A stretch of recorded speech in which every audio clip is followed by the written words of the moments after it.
ಕೆಲವು ವ್ಯಕ್ತಿಗಳು ಧರ್ಮಸ್ಥಳದ ಶ್ರೀ ಮಂಜುನಾಥ ಸ್ವಾಮಿಯ ದೇವಾಲಯದ ಪ್ರತಿಷ್ಠೆಗೆ ಧಕ್ಕೆ ಉಂಟು ಮಾಡುವ ಷಡ್ಯಂತ್ರದಲ್ಲಿ ತೊಡಗಿದ್ದು, ಈ ಬಗ್ಗೆ ಸೂಕ್ತ ತನಿಖೆ ಕೈಗೊಳ್ಳಬೇಕು ಎಂದು ಜಿಲ್ಲೆಯ ಭಕ್ತಾಭಿಮಾನಿಗಳ ವೇದಿಕೆಯ ವತಿಯಿಂದ ಶುಕ್ರವಾರ ಹೆಚ್ಚುವರಿ ಜಿಲ್ಲಾಧಿಕಾರಿ ಸಾಜಿದ್ ಮುಲ್ಲಾ ಅವರಿಗೆ ಮನವಿ ಸಲ್ಲಿಸಲಾಯಿತು.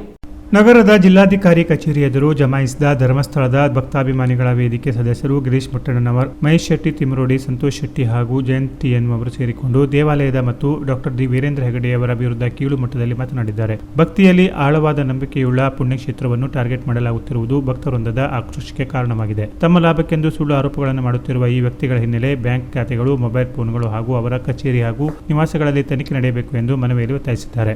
ಅವರ ಆರೋಪಗಳ ಹಿನ್ನೆಲೆಯಲ್ಲಿ ರಾಜ್ಯ ಸರ್ಕಾರವು ವಿಶೇಷ ತನಿಖಾ ತಂಡ ರಚಿಸಿದ್ದು ತನಿಖೆಯನ್ನು ಎಲ್ಲ ಆಯಾಮಗಳಲ್ಲಿ ನಡೆಸಲಾಗುತ್ತಿದೆ. ಭಕ್ತವೃಂದ ಈ ತನಿಖೆಯನ್ನು ಸ್ವಾಗತಿಸಿದ್ದು ಅದನ್ನು ಸಮರ್ಪಕವಾಗಿ ಪೂರ್ಣಗೊಳಿಸಿ ತಕ್ಷಣ ಸೂಕ್ತ ಕಾನೂನು ಕ್ರಮ ಕೈಗೊಂಡು ಸಮಾಜದಲ್ಲಿ ಧಾರ್ಮಿಕ ಭಾವನೆಗಳಿಗೆ ಧಕ್ಕೆಯಾಗದಂತೆ ಕಾಪಾಡಬೇಕೆಂದು ಮನವಿ ಮಾಡಿದ್ದಾರೆ.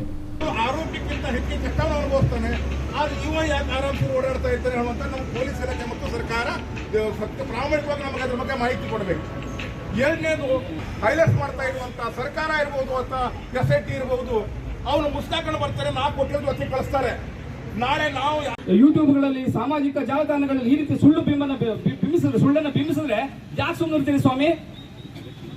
ಹಾಗಾಗಿ ಇವತ್ತು ನಮ್ಮ ಏನು ಪರಮ ಪೂಜ್ಯ ವೀರೇಂದ್ರ ಹೆಗ್ಗಡೆಯವರ ಮೇಲೆ, ಧರ್ಮಸ್ಥಳದ ಕ್ಷೇತ್ರದ ಮೇಲೆ ಮಾಡ್ತಿರುವಂತಹ ಈ ಆಪಾದನೆ ಕೇವಲ ಅವರಿಬ್ಬರ ಮೇಲೆ ಅಲ್ಲ, ಇದು ಇಡೀ ನಮ್ಮ ಕರ್ನಾಟಕದ, ಇಡೀ ದೇಶದ ಹಿಂದೂ ಸನಾತನ ಸಮಾಜದ ಮೇಲೆ ಆಗ್ತಾ ಇದೆ ಈ ಆಪಾದನೆ. ನಾವು ಸಹಿಸಿಕೊಳ್ಳಿಕ್ಕೆ ಸಾಧ್ಯ ಇಲ್ಲ ಇದನ್ನ.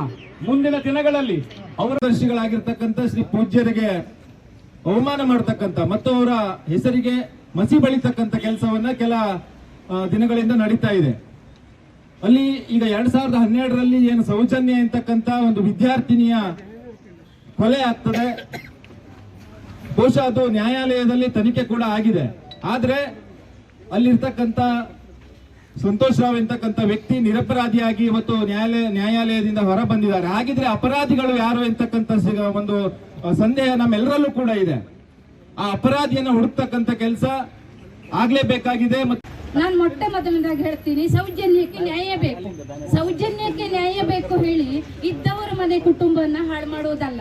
ಸೌಜನ್ಯಕ್ಕೆ ನ್ಯಾಯ ಬೇಕು, ಅದಕ್ಕೆ ನಾವು ಅವ್ರ ಪರವಾಗಿ ನಿಲ್ತೀವಿ, ನ್ಯಾಯದ ಪರವಾಗಿ ನಿಲ್ತೀವಿ. ಆದ್ರೆ ನ್ಯಾಯವನ್ನ ತೋರಿಸೋದು ಬಿಟ್ಟು ಅನ್ಯಾಯವನ್ನು ಮಾಡ್ತಿದ್ರೆ ಯಾರೂ ಸಹಿಸ್ಕೊಳ್ಳಲ್ಲ.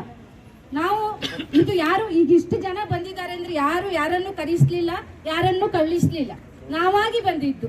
ಯಾಕೆಂದ್ರೆ ಈಗ SIT ತನಿಖೆ ಮಾಡ್ತದೆ, ಮುಸುಕುದಾರಿನ ಯಾಕೆ ಅವ್ರ ಅಂಡರ್ ತಗೊಳ್ತಾ ಇಲ್ಲ, ಯಾವುದೋ ಅನಾಮಿಕ ವ್ಯಕ್ತಿನ ಈಗ ಯಾಕೆ SIT ಅವರು ತನಿಖೆ ಮಾಡ್ತಿದ್ದಾರೆ? ಸರಿ ಕ್ಯಾಮ್ರಾ ಯಾರು ಹ್ಯಾಂಡಿಕ್ಯಾಮ್ ತೆಗಿ, ಯಾವಾಗಲೇ ಹೇಳಿದ್ದೆ ನಾನು, ಹಿಂದೆ ಬಾ, ಕ್ಯಾಮ್ರಾ ತೆಗಿರಿ, ಹಿಂದೆ ಬರ್ರಿ. Okay sir, thank you. Photo JDS ಮುಖಂಡ ಸೂರಜ್ ನಾಯ್ಕ್ ಸೋನಿ ಮಾತನಾಡಿ, ಧರ್ಮಸ್ಥಳ ಕ್ಷೇತ್ರದ ಬಗ್ಗೆ ಭಕ್ತರಲ್ಲಿ ಅಪಾರ ನಂಬಿಕೆ ಇದೆ. ಆ ನಂಬಿಕೆಗೆ ಚ್ಯುತಿ ಉಂಟು ಮಾಡುವುದು ಸರಿಯಲ್ಲ. ಏನೇ ಇದ್ದರೂ ತನಿಖೆಯಾಗಲಿ, ಸತ್ಯ ಹೊರಬರಲಿ. ಸುಮ್ಮನೆ ಆರೋಪ ಮಾಡುವವರ ಬಗ್ಗೆಯೂ ತನಿಖೆಯಾಗಬೇಕೆಂದು ಸೋನಿಯಾ ಆಗ್ರಹಿಸಿದರು. ಪೂಜ್ಯರಾದ ವೀರೇಂದ್ರ ಹೆಗ್ಗಡೆ ಅವರು ಈಗಾಗಲೇ ಹೇಳಿದ್ದಾರೆ, ತನಿಖೆ ಎಲ್ಲಾ ರೀತಿಯಿಂದ ಮಾಡಿ ಅಂತ. ತನಿಖೆಗೆ ಯಾರು ಅದಕ್ಕೆ ಅಡ್ಡ ಬರಲಿಲ್ಲ, ಅಡ್ಡ ಹಾಕಿಲ್ಲ, ಏನು ಮಾಡಿಲ್ಲ. ತನಿಖೆ ಕರೆಕ್ಟಾಗಿ ಮಾಡಿ ಅಂತ ಹೇಳಿದ್ದಾರೆ. ಮತ್ತೆ ಇವತ್ತಿನ ತನಿಖೆ ಹೇಗಿದೆ ಗೊತ್ತೇನು? ಎಲ್ಲದೂ ವಿಡಿಯೋ ರೆಕಾರ್ಡಿಂಗ್ ಆಗ್ತದೆ, ಎಲ್ಲದರಲ್ಲೂ CCTV ಸರ್ವಿಲೆನ್ಸ್ ಇರ್ತದೆ. FSL ಫಾರೆನ್ಸಿಕ್ ಸೈನ್ಸ್ ಲ್ಯಾಬೊರೇಟರಿ ಇಷ್ಟು ಒಳ್ಳೆ ತನಿಖೆ ಮಾಡ್ತದೆ ಅಂದ್ರೆ, ಏನೋ ಒಂದು ವಸ್ತು ಸಿಕ್ಕರು ಅದು ಎಷ್ಟು ವರ್ಷ ಹಳೆದು ಏನು ಎಲ್ಲದು, ಅದರಲ್ಲೂ ಬೋನ್ ಎಲ್ಲ ಸಿಕ್ಬಿಟ್ರೆ ಅದ್ರ ಏಜ್ ಎಷ್ಟು, ಮೇಲೋ ಫಿಮೇಲೋ, ಯಾವ DNA ಎಲ್ಲದೂ ಹೊರಗೆ ಹಾಕುವಂತ ಒಂದು ನಮ್ಮಲ್ಲಿ FSL ರಿಪೋರ್ಟ್ ಅಷ್ಟೊಂದು ಚೆನ್ನಾಗಿ ಬರ್ತದೆ. ಅಂತ ಒಂದು ತನಿಖೆ ನಡೆಸೋದಕ್ಕೂ ಪೂಜ್ಯರಾದ ವೀರೇಂದ್ರ ಹೆಗ್ಗಡೆ ಅವರು ಅಡ್ಡ ಬರಲಿಲ್ಲ. ಪೂಜ್ಯರಾದ ವೀರೇಂದ್ರ ಹೆಗ್ಗಡೆ ಅವರು ಹೇಳಿದ್ದಾರೆ, ಯಾರೇ ತಪ್ಪು ಮಾಡಲಿ ಅದಕ್ಕೆ ಶಿಕ್ಷೆ ಆಗ್ಲೇಬೇಕು ಅಂತ. ಯಾಕಂದ್ರೆ ಅವ್ರು ಯಾವತ್ತೂ ನ್ಯಾಯಸ್ಥಾನದಲ್ಲಿ ನಿಂತಂಥವ್ರು, ಇಡೀ ಧರ್ಮಸ್ಥಳ ನ್ಯಾಯಸ್ಥಾನದಲ್ಲಿ ನಿಂತಂಥದ್ದು. ಅಣ್ಣಪ್ಪ ಸ್ವಾಮಿ ಹತ್ರ ನಾವೆಲ್ಲರೂ ಹೋಗೋದು ನ್ಯಾಯಕ್ಕಾಗಿ ಹೋಗುವಂಥದ್ದು, ಇದು ನಾವು ನೋಡ್ಕೊಂತ ಬಂದಂಥದ್ದು. ಅಂಥದ್ರಲ್ಲಿ ಈ ರೀತಿ ಏಕಾಏಕಿ ನಮ್ಮ ಒಂದು ಸೂಕ್ಷ್ಮತೆಗೆ, ನಮ್ಮ ಧರ್ಮದ ಸೂಕ್ಷ್ಮತೆ ಬಗ್ಗೆ ಮಾತಾಡ್ತಾರಲ್ಲ, ಇದು ಯಾವ ನ್ಯಾಯ, ಯಾವ ರೀತಿ ಇಲ್ಲಿ ನಡೀತಾ ಇದೆ? ತನಿಖೆ ಎಲ್ಲ ರೀತಿ ತನಿಖೆ ಆಗಲಿ. ನಾವು ಎಲ್ಲರೂ ನ್ಯಾಯಕ್ಕಾಗಿ ತಲೆಬಾಗೋಣ.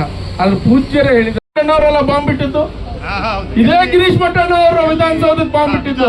ಅವನ್ ಯಾರು ನಮ್ಗೆ ಹೇಳೋದಕ್ಕೆ?